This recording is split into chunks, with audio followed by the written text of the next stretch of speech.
का let me start सीधा सवाल, क्योंकि सबसे ज़्यादा पार्लियामेंट संसद में चर्चा इस पे चल रही है, electoral reform, special intensive revision. Singhvi साहब, क्या एक जो नागरिक है, क्या उनका फर्ज या जिम्मेदारी बनती है कि वो प्रूव करें कि मैं नागरिक हूं? क्या एक सरकार की जिम्मेदारी बनती है कि वो प्रूव करें कि आप नागरिक ना हो? ये क्या कैसे कैसे प्रूव करें हम? आपके प्रश्न का जवाब आपके प्रश्न में ही निहित है। आपको बहुत संक्षिप्त में बताऊं, 4-5 पहलू इस एसआईआर के जो पहले कभी नहीं हुए। नंबर 1, आपने दस्तावेज कितने दिए? 11। कभी आपने सुना है कि 11 दस्तावेज में से एक दस्तावेज भी आधार नहीं है? आप अगर बाथरूम जाते हैं, फिल्म जाते हैं, घूमने जाते हैं तो आपको आधार दिखाना पड़ता है, और 11 दस्तावेज इसी का, उसमें आपको आधार नहीं दिखाना पड़ेगा। दूसरा पहलू, 3 आदेश मैं खुद पेश हुआ हूँ, उच्चतम न्यायालय से आए, उन 3 आदेशों के बाद आधार को माना गया। तीसरा पहलू, आपको पहली बार, और ये गलतफहमी है कि एसआईआर पहले हुआ है, ये वाला एसआईआर कभी पहले नहीं हुआ भारत में।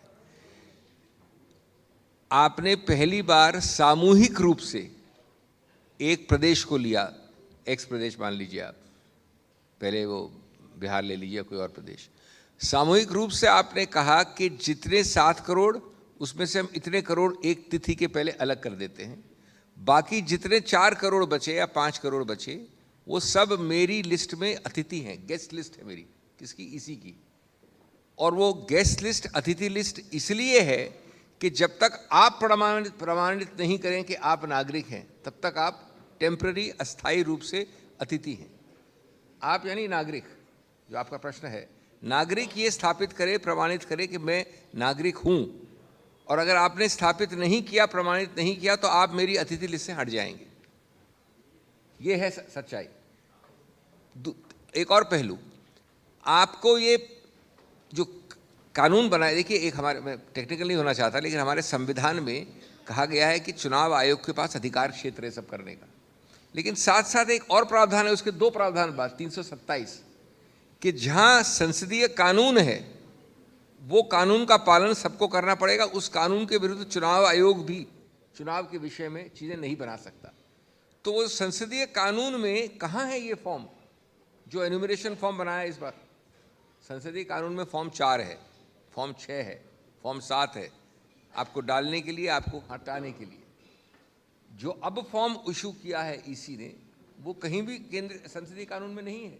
तो संसदीय कानून जहां ऑक्यूपाई करता है क्षेत्र को, उसको आप हटा नहीं सकते अपने चुनाव आयोग द्वारा बनाए एक फॉर्म की। और एक और लास्ट मुद्दा, जब आपने ये किया तो आपको ये आवश्यक है बताना कि आप किस अधिकार क्षेत्र में कर रहे हैं, क्योंकि अधिकार क्षेत्र है कानून के अंदर जो प्रावधान है कि एक ऋषभ गुलाटी विरोध करेगा कि सिंघवी नागरिक नहीं है, वो ऋषभ गुलाटी एक कंप्लेंट करेगा, सिंघवी उसका जवाब देगा, फिर हम दोनों किसी ट्राइब्यूनल के पास जाएंगे, ईसी के, वो निर्णय करेगा, उसकी अपील जाएगी। तो ये द्विपक्षीय होता है या त्रिपक्षीय होता है या 5 पक्षीय हो सकता है, लेकिन सामूहिक रूप से आप सबको बोल दें कि आप नागरिक नहीं, जब तक कि आप प्रमाणित नहीं करें कि आप नागरिक हैं, ये तो कोई प्रक्रिया ही नहीं।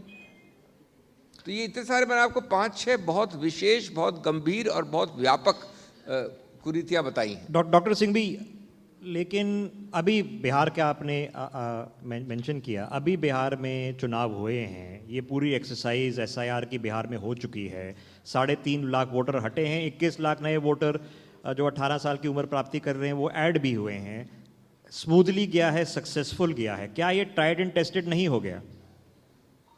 एक्चुअली ये प्रश्न जो है ना, ये पूरा एक बड़ा अजीबोगरीब प्रश्न हो जाता है। पहली बात, जो कुरीति की बात हो रही है, अगर उसी कारण से चुनाव सफल हुआ है तो आप मेरी बात सिद्ध कर रहे हैं। अगर जो मैंने आपको आरोप लगाया आपके सामने अभी चुनाव आयोग के विरुद्ध, वो आंशिक रूप से भी सही है बिहार के चुनाव में, तो बिहार की सफलता क्या है चुनाव की? नंबर 2, आपके आंकड़ों के साथ जोड़िए, 65 लाख डिलीशंस हुए हैं अगर हमारा आरोप सही है। और सबसे महत्वपूर्ण बात ऋषभ जी, आज अविश्वास, ट्रस्ट डेफिसिट सबसे ज़्यादा है। इसलिए ये अति आवश्यक है, आपको नहीं, मेरे को नहीं, लेकिन चुनाव आयोग को, जो एक संवैधानिक संस्था है, कि वो अविश्वास के चीज़ को हटाए। आप जब मांग छोटी छोटी चीज़ों में देखिए, आप एक प्रतिद्वंदी के हिसाब से आपके सामने पेश आते हैं। कोर्ट कचहरी में दो प्रतिद्वंदी ऐसी बहस नहीं कर सकते जिस प्रकार से चुनाव आयोग गाली गलौज से बहस करता है प्रेस कॉन्फ्रेंस में विपक्ष की पार्टियों के साथ। आप मानते हैं स्कैन कॉपी, अब करोड़ों की लिस्ट है, मैं कैसे सर्च करूंगा कि ऋषभ गुलाटी उसमें है या सिंघवी है या आप हैं कि नहीं है? उसके लिए कहते नहीं, हम आपको वो नहीं दे सकते, सर्चेबल लिस्ट नहीं दे सकते। तो ये सब आप अविश्वास की गति और दिशा बढ़ा रहे हैं। ये आपका उत्तरदायित्व है एक संवैधानिक आयोग के हैसियत से कि आप ये नहीं होने दें। तो उच्च न्यायालय में आर्ग्यूमेंट क्या है सिंघवी साहब, कि कानून लाया जाए या मामला रद्द कर दिया जाए, डिफर कर दिया जाए, कहाँ पर नहीं, हमारा तो बड़ा, मैंने ही इसमें दलील लीड की है और वो यही है जो मैंने आपको 5 बताए पक्ष। हमारा देखिए, उच्चतम न्यायालय क्या होल्ड करता है इसके ऊपर मैं अभी टिप्पणी नहीं करना चाहता, सब जुडिस मैटर चल रहा है, लेकिन हमारे जो दलीलें हैं वो बड़ी स्पष्ट हैं कि ये अधिकार क्षेत्र के बाहर है। चुनाव आयोग एक सामूहिक मैसिंग ब्लैंकेट एक्सरसाइज नहीं कर सकता, इंडिविजुएटेड एक्सरसाइज कर सकता है, द्विपक्षीय त्रिपक्षीय। और चुनाव आयोग के पास कहीं भी ये नहीं है अधिकार क्षेत्र कि वो एक 4 करोड़ की अतिथि लिस्ट बनाकर उसमें नागरिकता को प्रमाणित करने के लिए करे। नागरिकता प्रमाणित सिर्फ 3 जगह होती है, केंद्र सरकार में, सिटीजनशिप एक्ट में, और कुछ क्षेत्रों में फॉरेनर्स ट्राइब्यूनल के अंतर्गत। हाँ, अगर इंडिविजुअल केस पे मैंने देखा कि ऋषभ गुलाटी बैठा है इलेक्टेड रिपोर्टर्स लिस्ट पे और मैंने कंप्लेंट की कि भाई मैं जानता हूं कि नागरिक नहीं है, ये प्रमाण पत्र है, और ऋषभ गुलाटी उसका विरोध करके उसको पक्ष मिलता है, तो फिर वो निर्णय कर सकते हैं इंडिविजुअल केस पे। सामूहिक रूप से तो कहीं है ही नहीं, आज तक नहीं हुआ। बट सिंघवी जी, ये क्या प्रैक्टिकल है? क्योंकि अगर हम माने कि अगर इलीगल इमिग्रेंट शायद हैं भारत में, शायद लाखों की तादाद में है, तो क्या लाखों के कोर्ट केस होंगे, इंडिविजुअल केस? तो लाखों के लिए आप कैसे बोल सकते? लाखों के लिए तो और भी जरूरी है कि आप डिसाइड करें ना। मैं एक फरमान, मैं सुल्तान थोड़ी हूँ फरमान दूँ कि इस कमरे के सब लोग नागरिक नहीं हैं। नागरिकता बहुत बड़ी चीज़ होती है। सामूहिक रूप से मैं फरमान दे दूं कि जब तक आप प्रमाणित नहीं करें, आप सोचिए, मैं आपको उदाहरण देना चाहता हूँ, बड़ा सरल उदाहरण है। इसमें कानून क्या था जो चुनाव आयोग ने जून में शुरू किया कि 2003 के पहले ठीक है, सब कुछ सही है। ये भी प्रश्न चिन्ह, क्यों सही है भाई, वो लोग सही क्यों हैं, उनको भी करिए, चलिए छोड़ दीजिए।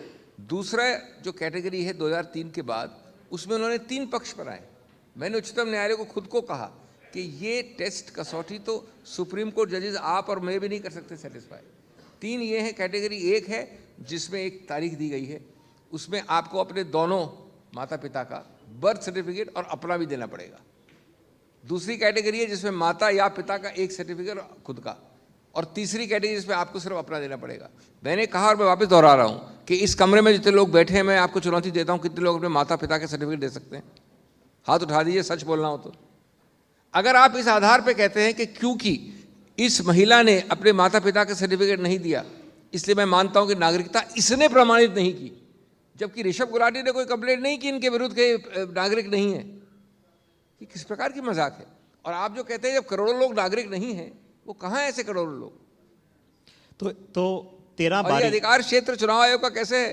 फिर सेंट्रल गवर्नमेंट क्या हुई, सिटीजनशिप एक्ट क्या हुआ, अपना ये फॉरेनर्स ट्राइब्यूनल क्या हुआ, अपील क्या हुई, क्वेज़ी जुडिशियल ट्राइब्यूनल क्या हुआ? तो सिंघवी जी, तो पहले मामला 3 बारी ये एसआईआर हो चुका है 2004 तक। वोट चोरी और नागरिकता की मामला अब क्यों उस पर चर्चा हो रही है, पहले चर्चा क्यों नहीं होती? आवश्यक है समझना आपको कि कभी मैं दोहरा रहा हूँ स्पष्ट रूप से, एसआईआर जिसको नाम दिया गया है, एक पुरानी अंग्रेजी फिल्म होती टू सर्व विद लव, तो ये एसआईआर दिया गया है अपने राजनीतिक मास्टर्स को, विद लव।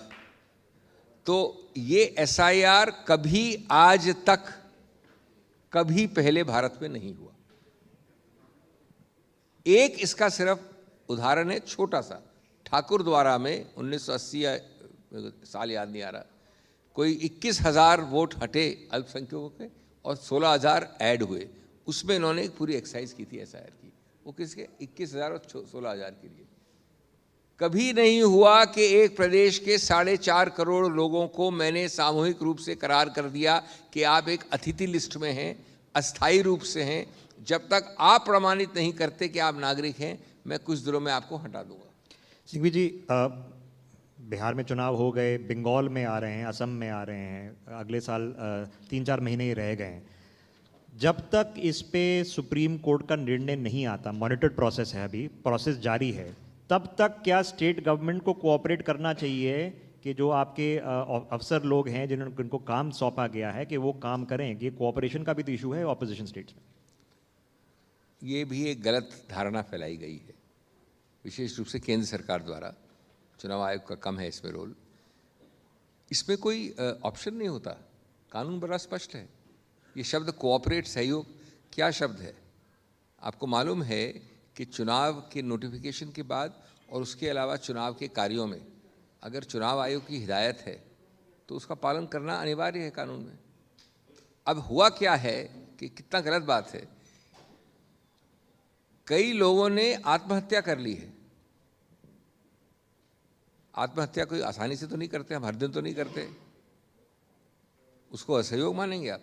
इतना प्रेशर डालोगे आप कि आप महिला जी 3 दिन में 3 करोड़ को करिए, आप 1 महीने में मेरे को काम खत्म करना है पूरे प्रदेश में, आप इतना करिए। इतना प्रेशर डालेंगे। वो आदमी कहता है मेरे को शादी हो रही है, एक आदमी की शादी का उदाहरण पढ़ा आपने, खुद की शादी हो रही थी उसकी, उसको स्थगित कर दूंगा मैं। किसी के माँ बाप की अस्वस्थ हैं, तो इस प्रेशर पे वो कहते हैं कि हमें कुछ लीव चाहिए, कुछ समय चाहिए, उसको आप कहते हैं असहयोग। आप सोचिए 2027 के चुनावों के लिए ये महीने भर की डेडलाइन दी जा रही है। ये दलील की है, जो 2027 के प्रदेश हैं उनको आप 1 महीने में लोगों को आत्महत्या करवा के, अस्वस्थ करवा के, प्रेशर डाल के क्यों करना चाहते? 3 महीने बात कर लीजिए। नहीं, बंगाल के गवर्नर ने इसमें बोला है कि भाई जांच करनी चाहिए मामले के में, आत्महत्या इस केस में क्यों हुई है। माँ बाप ने बोला है कि ये कारण है। मैं अभी आपको वो उदाहरण दे रहा हूँ जो बंगाल का नहीं है, जो 2026 का भी नहीं है, कई प्रदेश है 2027 के। ओके, तो फिर जो इलीगल माइग्रेशन जो है, इमिग्रेंट्स जो हैं, चाहे दिल्ली में हो या देश भर में अलग अलग जगह में हो, but specially border state, specially Bengal में इसकी इशू है, इसका समाधान कैसे, हल कैसे निकाला जाए? How do we do this then? इसका हल आप कॉन्स्टेंटली स्क्रीनिंग करिए।